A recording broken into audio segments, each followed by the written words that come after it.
हरे कृष्णा। मेरे सारे व्यूअर्स को भगवत गीता की सीरीज़ को आगे बढ़ाते हुए हम लोग आ गए हैं अपने दूसरे वीडियो की तरफ। और इस वीडियो में हम लोग बात करने वाले हैं सबसे पहले इस बारे में कि भगवत गीता को कुरुक्षेत्र की भूमि पर अर्जुन को जो इंसान सुना रहा है, मतलब कि श्री कृष्ण, आखिर शास्त्रों में उनका क्या स्थान बताया गया है। श्री कृष्ण आखिर हैं कौन और हम लोग ऐसा क्यों कह रहे हैं कि श्री कृष्ण ही परम भगवान हैं। तो शुरू करते हैं। कृष्णस्तु भगवान स्वयं। जी हाँ, श्री कृष्ण को परम भगवान द सुप्रीम लॉर्ड कहा गया है। और ऐसा कहने वाला कौन है? श्रीमद् भागवतम। जी हाँ, जैसे कि पिछली बार हम लोगों ने बात करी थी, श्रीमद् भागवतम कुछ और नहीं, साक्षात श्री कृष्ण का ही स्वरूप है, ग्रंथावतार है। तो उसी तरह से आज हम लोग बात कर रहे हैं कि किस प्रकार से श्री कृष्ण परम भगवान हैं। तो सबसे पहले हम लोग बात करते हैं कि कृष्ण का मतलब क्या है।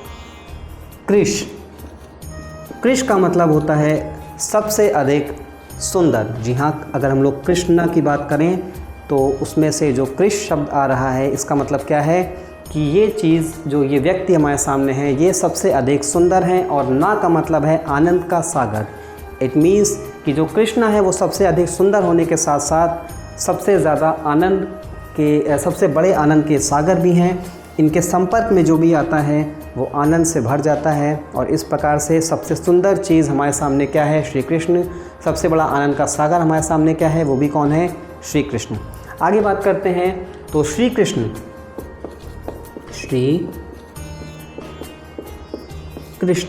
क्योंकि श्री कृष्ण लीला करने में बहुत ज़्यादा माहिर हैं, हम लोग कह सकते हैं।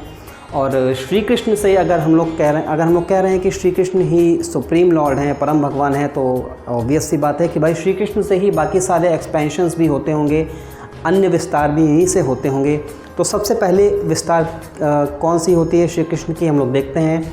सबसे पहला विस्तार जो श्री कृष्ण का होता है वो होता है रास लीला में 10,000 बिलियंस फॉर्म। जी हाँ, रासलीला में श्री कृष्ण अपने 10,000 बिलियन फॉर्म्स में एक्सपेंड करते हैं, विस्तार करते हैं स्वयं का। ऐसा इसलिए क्योंकि पद्म पुराण के अनुसार अगर हम लोग बात करें तो द्वापर युग में श्री कृष्ण के साथ में 10,000 करोड़ 10,000 बिलियन गोपियाँ थीं। और उन सारी गोपियों के साथ, हर एक गोपी के साथ उस वक्त पर श्री कृष्ण होते थे, रासलीला करते थे। और इसलिए श्री कृष्ण का जो सबसे प्रमुख विस्तार है वो कौन सा है? रासलीला में 10,000 बिलियंस जो अवतार हैं, जो उनके एक्सपेंशंस हैं, उसके फॉर्म में। इसके साथ ही श्री कृष्ण का जो एक और एक्सपेंशन बहुत ज़्यादा फेमस है वो है 16,108 एक्सपेंशंस, जो कि इनकी जितनी भी रानियाँ थीं उनके साथ में काउंट होता है। जी हाँ, श्री कृष्ण की रानियाँ कितनी थी? 16,108। और 16,108 रानियों के साथ 16,108 फॉर्म्स में 16,108 महलों में श्री कृष्ण एक ही समय पर रहते थे। और अगर कोई इंसान इतने सारे लोगों को संतुष्ट कर रहा है तो भाई वो सिर्फ़ और सिर्फ भगवान ही हो सकता है और कोई नहीं। तो ये था सबसे प्रथम, जिसको हम लोग कह सकते हैं विस्तार, सबसे पहला एक्सपेंशन श्री कृष्ण का। एक और एक्सपेंशन जो है श्री कृष्ण का वो है एज मथुरा नरेश, जहाँ पर ये देवकी और वासुदेव जी के पुत्र के फॉर्म में आते हैं।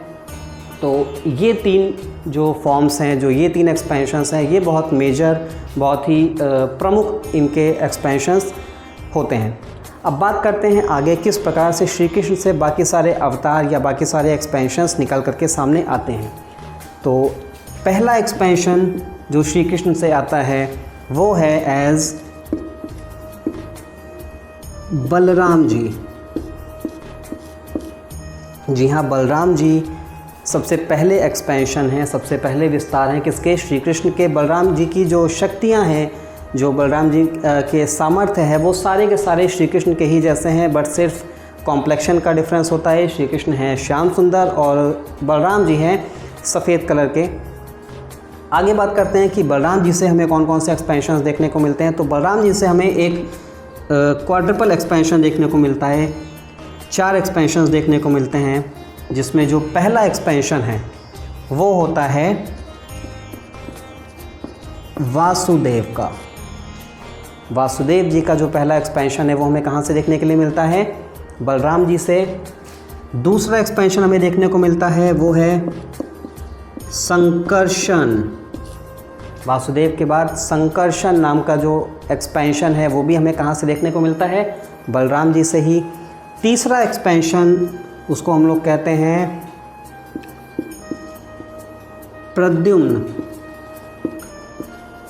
ये CID वाले इसे भी प्रद्युम्न नहीं है, ये बलराम जी का एक्सपेंशन है, श्री कृष्ण के एक्सपेंशन है, विस्तार हैं प्रद्युम्न। और आखिरी हैं अनिरुद्ध।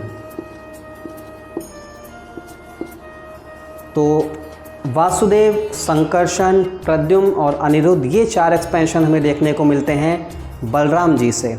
आगे बढ़ते हैं। अगर हम लोग बात करें त्रेता युग की, तो त्रेता युग में हमारे सामने इसी प्रकार से, इसी फॉर्मेशन में 4 भाई भी आते हैं, और वो 4 भाई कोई और नहीं बल्कि राम, लक्ष्मण, भरत और शत्रुघ्न होते हैं। जी हाँ, वासुदेव का जो एक्सपेंशन है वो आता है एज राम, संकर्षण आते हैं लक्ष्मण, प्रद्युम्न आते हैं भरत और अनिरुद्ध आते हैं शत्रुघ्न बन करके त्रेता युग में। आगे बढ़ते हैं। अब जो अगला एक्सपेंशन हमारे पास आता है वो आता है संकर्षण से, in the form of Narayan, Lakshmi Narayan. जी हाँ, तो नारायण का जो फॉर्म आता है, जैसा कि हम लोगों ने बहुत सारी मूवीज़ में, TV शोज़ में नारद जी को कहते हुए सुना है, नारायण नारायण। तो ये नारायण का फॉर्म आखिर कहाँ से आता है?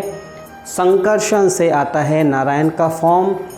नारायण के साथ जो लक्ष्मी जी होती हैं, लक्ष्मी नारायण, इन्हीं से मिलकर के हमारा वैकुंठ धाम बनता है। वैकुंठ धाम, वैकुंठ का मतलब ही क्या है? कुंठा मतलब एंग्जाइटी, बहुत ज़्यादा प्रॉब्लम्स, वैकुंठा मतलब without any anxiety, without any problems. अब आगे बात करते हैं। तो नारायण से हमें एक और एक्सपेंशन देखने को मिलती है,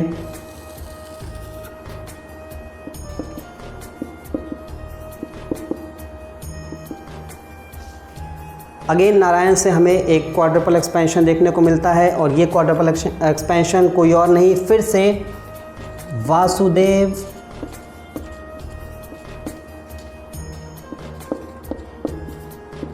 संकर्षण, प्रद्युम्न और अनिरुद्ध का फॉर्म होता है। जी हाँ, अगेन अगर हम लोग बात करें तो नारायण से आने वाला जो नेक्स्ट एक्सपेंशन है वो फिर से वासुदेव, संकर्षण, प्रद्युम्न और अनिरुद्ध के फॉर्म में होता है। अब अगर यहाँ पर हम लोग वासुदेव की बात करें तो ये जो वासुदेव हैं ये रिप्रेजेंट करते हैं सोल तत्व को। दैट मीन्स कि जो हमारा आत्म तत्व है उसको रिप्रेजेंट करने वाले जो देवता हैं वो कौन हैं? वासुदेव। इसके बाद जो संकर्षण आते हैं वो हमारे अहंकार को शो करते हैं। जो हमारा प्योर ईगो होता है, जो हमारा अहंकार होता है, उसको शो कौन करता है? संकर्षण। आगे बात करें तो जो हमारे प्रद्युम्न हैं वो शो करते हैं बुद्धि को, माइंड को, मन को। तो जो हमारे मन के लिए प्रीडोमिनेंट डीटी होते हैं वो कौन होते हैं? प्रद्युम्न। और अंत में आती है हमारी इंटेलिजेंस, दैट मीन्स बुद्धि। तो बुद्धि के जो प्रीडोमिनेंट डीटी हैं वो कौन है? अनिरुद्ध। हमारी बुद्धि को कौन शो करता है? अनिरुद्ध। आगे बात करते हैं फिर से। अगर हम लोग यहाँ पे, अगर आप लोग चाहें तो इसका स्क्रीनशॉट ले सकते हैं, इसको नोट कर सकते हैं, क्योंकि अगर आप नोट्स बनाएंगे तो आप लोगों को आसानी होगी ये चीज़ समझने में कि आखिर इस चार्ट के अकॉर्डिंग श्री कृष्ण हैं कौन और इनका शास्त्रों में क्या उल्लेख है। आगे बढ़ते हैं। अभी तक हम लोगों ने समझा कि किस प्रकार से श्री कृष्ण का जो पहला जो एक्सपेंशन है, जो पहला विस्तार है वो है बलराम जी के रूप में। बलराम जी से हमें मिलते हैं संकर्षण, संकर्षण से हमें मिलते हैं नारायण, नारायण से हमें फिर से मिलते हैं संकर्षण, और इस प्रकार से संकर्षण से आने वाले जो अगले विस्तार हैं वो होते हैं, उनमें सबसे जो प्रमुख विस्तार हैं वो हैं महाविष्णु। अब महाविष्णु का जो एक्सपेंशन है ये वो एक्सपेंशन है जहाँ पर महाविष्णु के सांस लेने से और सांस छोड़ने से जो बहुत सारे यूनिवर्स हैं, जो ब्रह्मांड हैं वो क्रिएट होते हैं। जब वो सांस छोड़ते हैं तब यूनिवर्स क्रिएट होते हैं, जब वो सांस अंदर लेते हैं तब जो यूनिवर्स हैं वो उनके अंदर जाते हैं। इट मीन्स कि अभी जिस यूनिवर्स में हम लोग जी रहे हैं, जीवित हैं, इसका मतलब ये है कि वो सांस अपनी छोड़ रहे हैं। उसका मतलब ये है कि जो महाविष्णु हैं इनकी जो सांस होती है वो बहुत ज़्यादा ही लंबी होती है। आगे बढ़ते हैं, महाविष्णु के बाद आते हैं गर्भोदक्षाय विष्णु। अगर यहाँ पर स्पेलिंग में कुछ मिस्टेक हो रही हो तो आप लोग उसके लिए मुझे माफ़ करिएगा।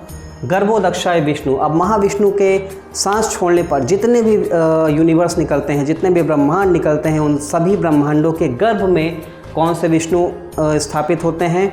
गर्भोदक्षाय विष्णु। तो अगर हम लोग कहें कि हमारे यूनिवर्स में कोई विष्णु हैं तो जी हाँ वो हैं। जो मेन जो गर्भ में विष्णु हमारे बसते हैं वो कौन से हैं?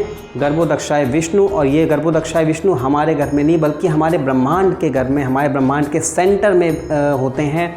तो ये हैं हमारे गर्भोदक्षाय विष्णु। और इनका भी विस्तार कहाँ से होता है? संकर्षण से ही होता है। जो तीसरा विस्तार हमारे सामने निकल करके आता है वो है क्षीरोदक्षाय विष्णु का।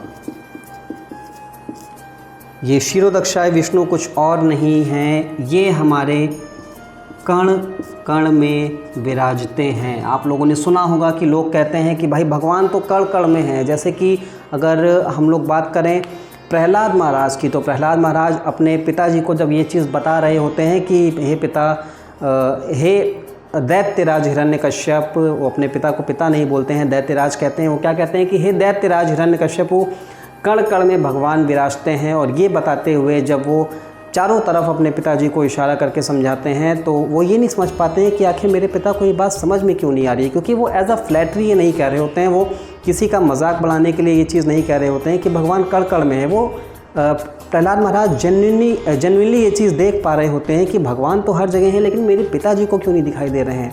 और इसी कोशिश को समझाते हुए, इसी बात को समझाते हुए जब हिरण्यकश्यप को गुस्सा आ जाता है तो वो क्या करता है कि पास में खड़ी हुई एक शिला के ऊपर जब अपना मुष्टि प्रहार करता है, मुक्का मारता है, तो उसके अंदर से कौन प्रकट होता है? नरसिंहदेव जी। और इस प्रकार से जो पहला ऑपरेशन होता है हिरण्यकश्यप के ऊपर परफॉर्म किया जाता है। ऑपरेशन तो सक्सेसफुल हो जाता है ऑब्वियसली, और जो पेशेंट हो जाता है वो हो जाता है डेड। इस प्रकार से जो कण कण में विराजने वाले जो विष्णु हैं उनकी फॉर्म कहाँ से आती है? संकर्षण से। अब इन तीन अवतारों को हम लोग अगर कहें तो ये तीन अवतार कहलाते हैं पुरुष अवतार। और ब्रह्मांड के अंदर जितने भी अवतार होते हैं वो सारे अवतार शुरू होते हैं क्षीरोदक्षाय विष्णु से, क्योंकि क्षीरोदक्षाय विष्णु ही कण कण में विराजते हैं और हमारे ब्रह्मांड के हर एक कण को स्वचालित करने के लिए, अच्छे से चलाने के लिए जो विष्णु हमारे सामने आते हैं, प्रकट होते हैं, वो कोई और नहीं बल्कि क्षीरोदक्षाय विष्णु ही होते हैं। आगे बढ़ते हैं। अब यहाँ से हमारे सामने भगवान के अवतारों के बारे में चर्चा होगी। तो जो पहला अवतार जिसके बारे में हम लोगों ने बात करी वो है पुरुष अवतार। पुरुष अवतार के बाद जो अवतार हमारे सामने आता है उसे हम लोग कहते हैं लीला अवतार। जी हाँ, लीला अवतार, क्योंकि जो हमारे प्रभु हैं, जो श्री कृष्ण हैं, वो लीला करने में बहुत ज़्यादा माहिर हैं, इसलिए लीला अवतार। और अगर हम लोग अपने श्रीमद् भागवतम के प्रथम स्कंद के 3 अध्याय में बात करें तो वहाँ पर 25 प्रकार के अवतारों का वर्णन आया है, जो कि एज अ लीला करने के लिए हमारी पृथ्वी पर, हमारी धरती पर अवतरित होते हैं। इसमें श्री कृष्ण का भी जिक्र होता है, इसमें श्री कृष्ण भी आते हैं। और इसीलिए क्योंकि श्री कृष्ण एज अ लीला अवतार आते हैं, कुछ लोग श्री कृष्ण को भगवान का अवतार मान लेते हैं, लेकिन ऐसा नहीं है। श्री कृष्ण कोई अवतार नहीं है, श्री कृष्ण अवतारी हैं। दैट मीन्स कि सारे के सारे अवतार किससे आ रहे हैं? श्री कृष्ण से ही आ रहे हैं। श्री कृष्ण अवतार में काउंट नहीं होते हैं। दशावतार में श्री कृष्ण नहीं बल्कि बलराम जी काउंट होते हैं, लेकिन हम लोग श्री कृष्ण को उनके अवतार की वजह से ही दशावतार में काउंट कर लेते हैं। आगे बढ़ते हैं। जो नेक्स्ट अवतार आते हैं वो हैं गुण अवतार, और ये गुण अवतार कोई और नहीं बल्कि ये वो त्रिदेव हैं जिनकी पूजा अर्चना हम लोग नॉर्मली करते हैं। दैट मीन्स ब्रह्मा, विष्णु और महेश मीन्स शिव जी। अब ब्रह्मा जी का काम है क्रिएशन का, ब्रह्मा जी का काम है क्रिएशन का। दैट मीन्स कि ऑलरेडी जितने भी हमारे ब्रह्मांड महाविष्णु के सांस से बाहर आए हैं उनके अंदर क्रिएशन करने का काम कौन करेगा? ब्रह्मा जी। उस चीज़ को मेंटेन करने का काम कौन करेगा?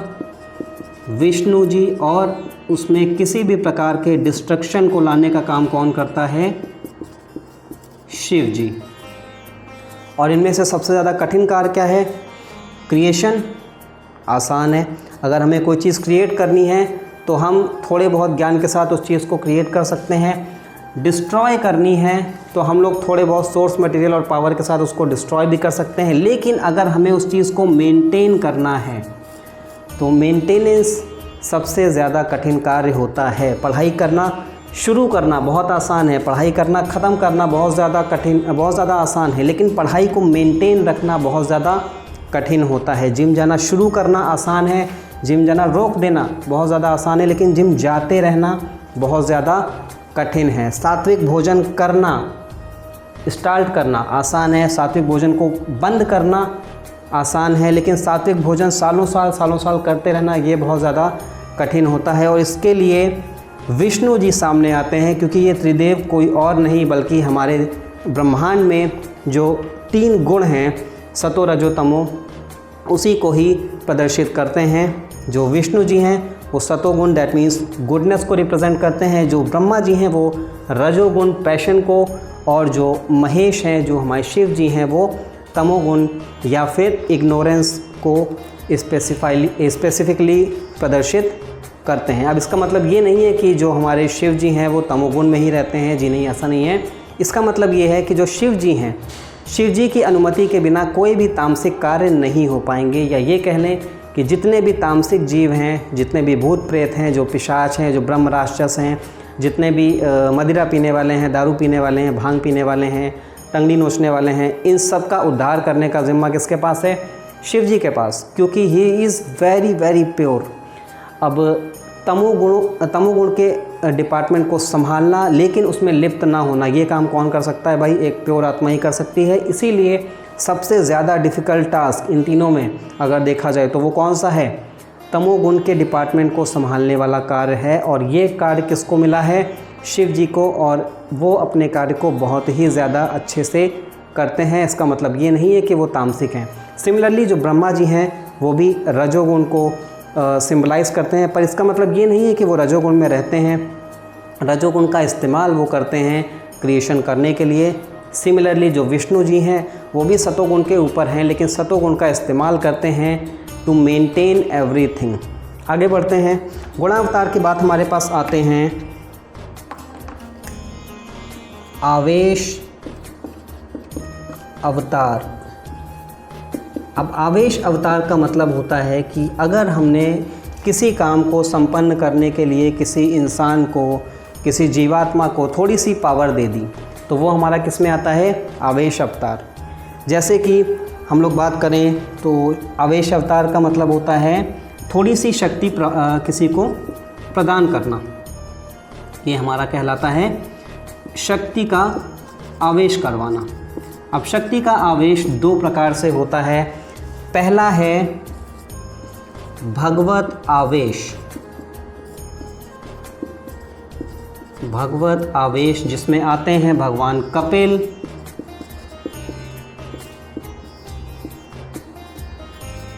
और भगवान ऋषभ देव,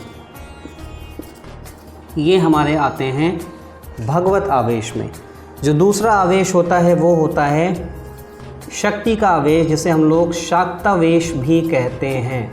शाक्तावेश ये वो आवेश होता है जिसमें किसी पर्सन के अंदर एक स्पेसिफिक पावर का आवेश किया जाता है ताकि किसी कार्य को संपन्न किया जा सके। जैसे कि अगर हम लोग बात करें परशुराम जी का, तो ये शाक्तावेश अवतार थे। जब त्रेता युग में इन्होंने 21 बार क्षत्रिय विहीन की थी पृथ्वी को, तो उस वक्त जितने भी क्षत्रिय थे वो रजोगुण से पागल हो गए थे और उन सबको कंट्रोल में लाने का काम किसका था? परशुराम जी का। परशुराम जी कौन थे? शाक्तावेश अवतार थे हमारे श्री कृष्ण के। और अगर हम लोग इस तरह से बात करें तो पोटेंसी भी अलग अलग किस्म की होती है। अगर नारद जी की बात करें तो नारद जी भी शाक्तावेश अवतार ही हैं। नारद जी में भक्ति की शक्ति का आवेश है। दैट मीन्स कि ये नारद जी जहाँ पर भी जाएंगे वो नारायण का, श्री कृष्ण का, इनकी भक्ति का ही प्रचार करते हैं। वो जहाँ भी जाते हैं उनके मुँह से सिर्फ एक ही बात निकलती रहती है, नारायण नारायण। और इसका मतलब है क्या? नारायण कौन है? श्री कृष्ण। तो इस प्रकार से नारद जी भी शाक्तावेश अवतार ही कहलाते हैं। ब्रह्मा जी की बात करें अगर, तो ब्रह्मा जी का मेन काम क्या है? क्रिएशन करने का। लेकिन क्रिएशन करने की शक्ति कहाँ से मिलती है इनको? भाई क्योंकि ये भी शाक्तावेश अवतार में ही काउंट होते हैं। अब इसका मतलब ये नहीं है कि आप लोग सोचें कि ब्रह्मा जी तो गुणावतार थे, शाक्तावेश में कहाँ से आ गए। जी नहीं, ऐसा नहीं है। कोई एक अवतार एक से अधिक कार्य भी कर सकता है। जैसे कि आगे हम लोग पढ़ेंगे कि जो परशुराम है वो यहाँ पे शाक्तावेश अवतार में तो आ रहे हैं, लेकिन लीला अवतार में भी इनका जो वर्णन है वो आया है। आगे बढ़ते हैं। आवेश अवतार के बाद हमारे पास आते हैं युग अवतार। तो जैसा कि हम लोग जानते हैं कि हमारे पास 4 प्रमुख युग होते हैं। कौन कौन से? सबसे पहले हैं हमारे पास सतयुग, फिर आता है हमारा त्रेता युग, इसके बाद आता है हमारा द्वापर युग, और फिर आता है हमारा बहुत ही प्यारा सा स्वीट सा कलयुग। अब ये जो हमारे युग अवतार होते हैं उनका जो मेन काम होता है वो होता है कि हर युग में सेल्फ रियलाइजेशन के प्रोसेस को बताने के लिए युग अवतारों का अवतरण होता है। दैट मीन्स कि हम लोग किस प्रकार से परम भगवान के पास और करीब जा सकते हैं, उनको और ज़्यादा अच्छे से समझ सकते हैं, तो उसके लिए हमारे पास युग अवतार होते हैं। तो सतयुग में जो अवतार हुए थे उनको हम लोग कहते हैं हंसावतार, क्योंकि सतयुग का जो समय था वो ऐसा समय था कि यहाँ पर सिर्फ हंस और परमहंस ही हुआ करते थे। और जितने भी हंसावतार थे ये सतयुग में हमें बताते थे कि किस प्रकार से इंसान सेल्फ रियलाइज्ड होकर के भगवान के और ज़्यादा करीब जा सकता है। तो हंसावतारों ने जिस तरीके को हमें दिया था भगवान के और ज़्यादा करीब जाने का, वो कौन सा था? तप। दैट मीन्स कि इस टाइम पीरियड पर जो लोग होते थे वो सालों सालों तक तपस्या कर सकते थे, क्योंकि जो इन्वायरमेंट था, जो वातावरण था, वो बहुत ज़्यादा सात्विक होता था, बहुत ही ज़्यादा शांत होता था। तो हज़ारों सालों तक, सैकड़ों सालों तक लोग यहाँ पर तपस्या करते थे। और जो तप की विधि आई वो सतयुग से आई। हंसावतारों ने तप की विधि दी थी। इसे हम लोग मेडिटेशन भी कहते हैं। तो मेडिटेशन की जो विधि है वो देने वाला हमारा कौन है? हंसावतार, जो कि सतयुग में आए थे। इसके बाद हमारे सामने आता है त्रेता युग। त्रेता युग में आए थे यज्ञावतार। यज्ञावतार दैट मीन्स कि यज्ञ करके, फायर सेक्रीफाइस करके, स्वाहा स्वाहा करके हम लोग किस प्रकार से भगवान के और ज़्यादा करीब जा सकते हैं, इस विधि को बताने वाले कौन थे? त्रेता युग में आने वाले हमारे अवतार। और यज्ञावतार जो थे उन्होंने जो विधि बताई वो कौन सी थी? फायर सेक्रीफाइस की विधि। दैट मीन्स यज्ञ की जो विधि थी उसको देने वाले कौन थे? यज्ञ अवतार। हम लोग जितने भी स्वाहा स्वाहा करते हैं अपने अंजलि में लेकर के, जो भी हम लोग चढ़ावा देते हैं यज्ञ में, वो सारे के सारे जो फायर सेक्रीफाइस के रिचुअल्स आए वो कहाँ से आए?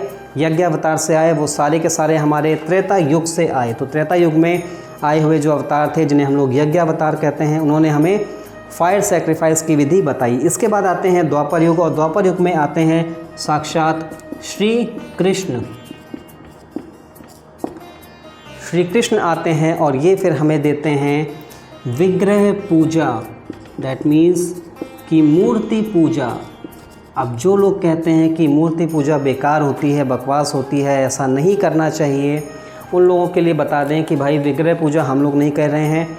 ये चीज़ बताने वाले कौन है?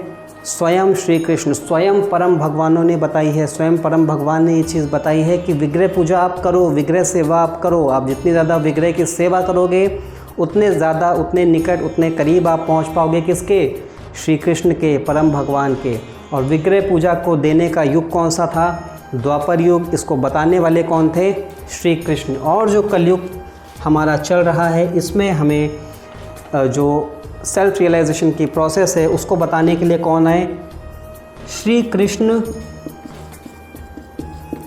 चैतन्य महाप्रभु।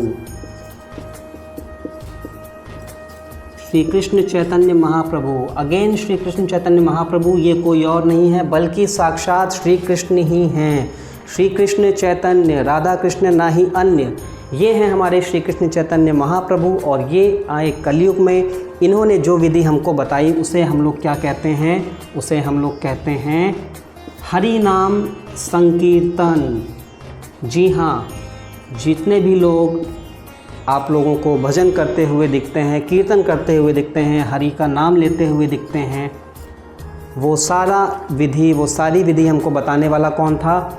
कलयुग में आए हुए श्री कृष्ण चैतन्य महाप्रभु। ऑफ कोर्स ये चारों युग में आने वाले जो 4 अवतार हैं वो किस कलर में हमारे सामने आते थे वो भी बताया गया है। जो हंसावतार थे वो थे वाइट इन कलर। इनका जो कलर बताया गया है वो कैसे थे? जितने भी हंस होते हैं वो वाइट कलर के होते हैं, तो इनका जो कलर बताया गया है वो क्या है? White in colour. जो फायर सेक्रीफाइस के दौरान यज्ञ अवतार आए उनका जो कलर बताया गया है वो है रेड। फायर सेक्रीफाइस को देने वाले जो यज्ञ अवतार थे उनका कलर बताया गया है रेड। द्वापर युग में जो श्री कृष्ण आए तो उनका कलर क्या था? ऑब्वियसली हम सबको पता है, श्याम सुंदर, दैट मीन्स ब्लैक। और कलयुग में श्री कृष्ण चैतन्य महाप्रभु ये आए थे गोल्डन कलर में। सुनहरा कलर था इनका, सुनहरा कॉम्प्लेक्शन था इनका। और इस प्रकार से हमारे 4 युग के जो युग अवतार हैं वो इस तरह से आपके सामने आते हैं। फिर से बात करते हैं युग अवतार में। सबसे पहले आते हैं हमारे पास सतयुग। सतयुग में हंसावतार, जिन्होंने हमको मेडिटेशन की, तप की विधि बताई। इनका कलर कैसा था? वाइट। फिर आते हैं त्रेता युग में यज्ञावतार, जिन्होंने हमको फायर सेक्रीफाइस की विधि बताई और इनका कलर कैसा था? रेड। अगेन द्वापर युग में हमारे पास श्री कृष्ण आते हैं, जिन्होंने विग्रह पूजा की विधि बताई, इनका कलर था ब्लैक। और फाइनली हमारे कलयुग में आते हैं श्री कृष्ण चैतन्य महाप्रभु, जो कि साक्षात श्री कृष्ण ही हैं। इनका जो प्रोसेस था वो था हरिनाम संकीर्तन, भगवान का भजन, भगवान की पूजा। और इस प्रकार से जो इनका कलर था वो है गोल्ड। युग अवतार के बाद जो हमारे पास फाइनल अवतार आते हैं वो होते हैं मनवंतर अवतार। और मनवंतर अवतार मोस्टली क्योंकि हम लोग जानते हैं कि जिसको नहीं पता है वो बता देना चाहता हूँ कि ब्रह्मा जी के एक दिन में 14 मनु होते हैं और वही मनु मनवंतर अवतार के फॉर्म में आते हैं। ज़्यादातर ये जो मनवंतर अवतार होते हैं वो टाइम से रिलेटेड होते हैं, कॉस्मोलॉजिकल टाइम से रिलेटेड होते हैं, इसलिए इसके ऊपर अभी हम लोग ज़्यादा चर्चा नहीं करेंगे। आगे बढ़ते हैं। अब अगर हम लोग देखें अपने अवतारों की तरफ तो श्री कृष्ण के इतने सारे मेन विस्तार होते हैं। श्री कृष्ण इन अवतारों में हमारे सामने आते हैं। और अगर हम लोग ब्रह्मा, विष्णु और महेश की बात करें तो वो सिर्फ एक छोटा सा पार्ट है सर। बहुत सारे लोग तो ऐसा मानते हैं कि जो हमारा सनातन धर्म है, जो सनातन संस्कृति है, वो सिर्फ 3 देवताओं के आसपास घूमती रहती है, ब्रह्मा विष्णु महेश, ब्रह्मा विष्णु महेश, ब्रह्मा विष्णु महेश, इसके आगे है ही क्या। लेकिन नहीं सर, अगर आप कंप्लीट ट्री को देखेंगे तो आपको पता चलेगा कि टॉप पर जो हैं वो हैं श्री कृष्ण और गुणावतार में आने वाले ब्रह्मा विष्णु महेश तो सिर्फ एक छोटा सा पार्ट है हमारे इतने खतरनाक ट्री का। अब हम लोगों ने नोटिस किया कि जो गुणावतार हैं वो लीला अवतार में भी आ रहे हैं कुछ और कुछ लीला अवतार हमारे युग अवतार में भी आ रहे हैं। दैट मीन्स कि अगर कोई एक अवतार की बात करें तो वो जो हमारे अवतार हैं वो और किसी अवतार के साथ इंटर रिलेट कर सकते हैं। उनका जो कनेक्शन है वो हो सकता है। इसका मतलब ये नहीं है कि हम लोग लीला अवतारों को सिर्फ़ और सिर्फ लीला अवतार के ही तौर पर जानेंगे। जी नहीं, लीला अवतार में कुछ अवतार हमारे शाक्तावेश अवतार भी हो सकते हैं, कोई युग अवतार हमारे लीला अवतार, आवेश अवतार सब हो सकते हैं। और इस प्रकार से ये सारे अवतार हमारे सामने, ये सारे अवतारों का जो चार्ट है वो हमने आपके सामने प्रस्तुत किया है। ये चार्ट कहाँ से मिला हमको, अगर आप सोच रहे होंगे कि ये चार्ट तो हम लोगों ने अपने मन से बना दिया होगा, तो जी नहीं, मैं आपको बता देना चाहता हूँ कि ये कंप्लीट चार्ट आपको मिलता है, ये पूरी हायरार्की आपको मिलती है ब्रह्म वैवर्त पुराण में, ब्रह्म संहिता में, लघु भावनामृत में और श्रीमद् भागवतम में। जी हाँ, श्रीमद् भागवतम की बात करें अगर, तो श्रीमद् भागवतम के पहले स्कंद के 3रे अध्याय का जो 28वां श्लोक है उसमें आता है इते चांश कला पुंसा कृष्णस्तु भगवान स्वयं। दैट मीन्स कि बहुत सारी कलाएं हैं, बहुत सारे एक्सपेंशंस हैं, बहुत सारे विस्तार हैं, विस्तारों के अंदर भी विस्तार हैं, बहुत सारे प्लानेटरी एक्सपेंशंस हैं, लेकिन उन सब में जो भगवान हैं, जो परम भगवान हैं, वो कौन है? साक्षात श्री कृष्ण, कृष्णस्तु भगवान स्वयं। अब इसी के बेसिस पर अब जब हम लोग गीता को पढ़ेंगे, जब गीता को समझेंगे, तो हमें ये समझने में आसानी होगी कि आखिर जो गीता हम लोगों को, हमारे जैसे लोगों को, आजकल के कलयुग के लोगों को समझाई गई है, वो किसने बताई है? वो किसी अवतार ने नहीं बताई है, वो किसी गुण अवतार ने नहीं बताई है, वो किसी देवता ने नहीं बताई है, वो किसी महापुरुष ने नहीं बताई है। क्योंकि कुछ लोगों का ऐसा मानना है कि श्री कृष्ण कौन थे? भाई एक महापुरुष ही थे। जी हाँ, श्री कृष्ण महापुरुष तो थे, लेकिन सभी महापुरुषों में भी अगर कोई महापुरुष है, कोई अगर वंदनीय है, कोई पूजनीय है, तो वो कौन है? वो है साक्षात श्री कृष्ण। और साक्षात परम भगवान, साक्षात श्री कृष्ण ने ही हमको भगवत गीता बताई है। इसीलिए हम लोग कहते हैं कि जो भगवत गीता है वो साक्षात भगवान की ही वाणी है। वरना बहुत सारे ऐसे ग्रंथ हैं, बहुत सारे ऐसे पुराण हैं जिसमें भगवान की वाणी का उल्लेख हुआ है, लेकिन श्री कृष्ण के बताए हुए जो भगवत गीता है उसकी एक अलग ही पहचान है, उसका एक अलग स्थान है हमारे ग्रंथों में।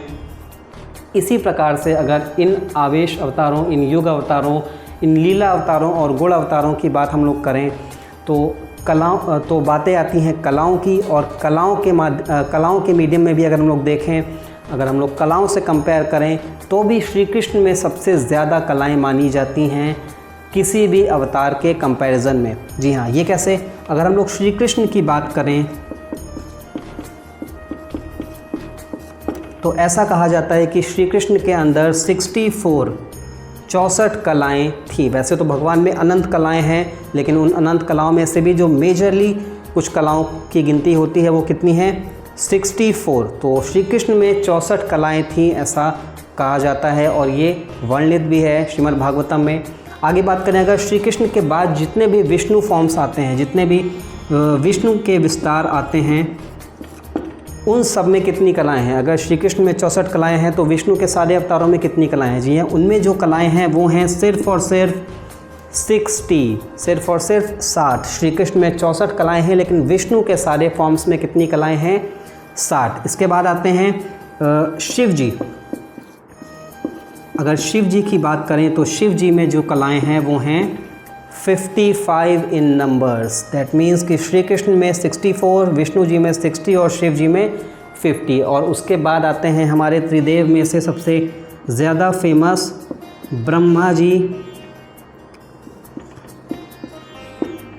इनके पास हैं सिर्फ और सिर्फ 50 कलाएँ। और अगर हम लोग अपनी बात करें तो ब्रह्मा जी के कंपैरिजन में हम लोगों के पास भी 50 कलाएँ आ सकती हैं, लेकिन वो सारी पार्शली होंगी, विभाजित होंगी। ऐसा नहीं है कि टोटली हमारे अंदर वो 50 कलाएँ आ जाएंगी, वरना तो फिर हम लोग ब्रह्मा जी ही बन जाएंगे। लेकिन ऐसा नहीं है।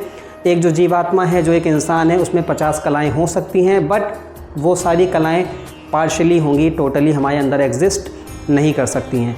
ऑफ कोर्स अगर इन तीनों की बात करें तो विष्णु जी में भी जो 60 कलाएँ होती हैं वो पार्शली ही होती हैं, कुछ टूटी फूटी होती हैं, लेकिन कंप्लीट नहीं होती हैं। जो शिव जी हैं उनमें भी जो 55 कलाएँ होती हैं वो टूटी फूटी होती हैं, पर कंप्लीट नहीं होती हैं। और इसके अकॉर्डिंग अगर हम लोग बात करें तो जो हमारे श्री कृष्ण हो गए, इन 64 कलाओं के कंपैरिजन में अगर हम लोग इनको मान लेते हैं कि ये 100% भगवान हैं, 100% भगवान हैं, वैसे तो ये 100% ही भगवान हैं, तो विष्णु जी हैं वो कितने हो गए, वो अराउंड 93% गॉड हैं। जो शिव जी हैं वो अराउंड 85% भगवान कहलाते हैं, और जो ब्रह्मा जी हैं वो अराउंड 80% गॉड कहलाते हैं। और इस प्रकार से जो हमारे श्री कृष्ण हैं वो त्रिदेव में भी सबसे ऊपर काउंट होते हैं, क्योंकि श्री कृष्ण में कितने गुण हैं, 64, विष्णु जी में हैं 60, शिव जी में है 55 और ब्रह्मा जी में है 50। अगेन हम लोगों ने इससे पहले बात करी थी कि जो श्री कृष्ण चैतन्य महाप्रभु आए थे, जो कि हमारे कलयुग में अवतरित हुए थे युगा अवतार के फॉर्म में, वो कोई और नहीं बल्कि साक्षात श्री कृष्ण ही हैं।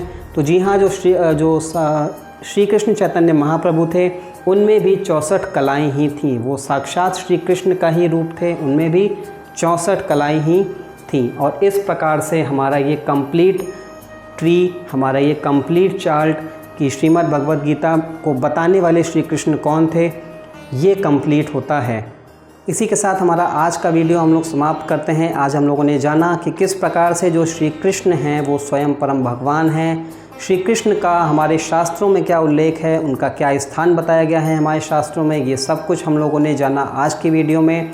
उम्मीद करते हैं कि आपको आज की वीडियो अच्छी लगी हो। अगर आपको वीडियो अच्छी लगी है तो इसको लाइक करिए, कमेंट करिए, अपने दोस्तों के साथ शेयर करिए, और अगर चैनल पर नए आए हैं तो सब्सक्राइब भी करिए।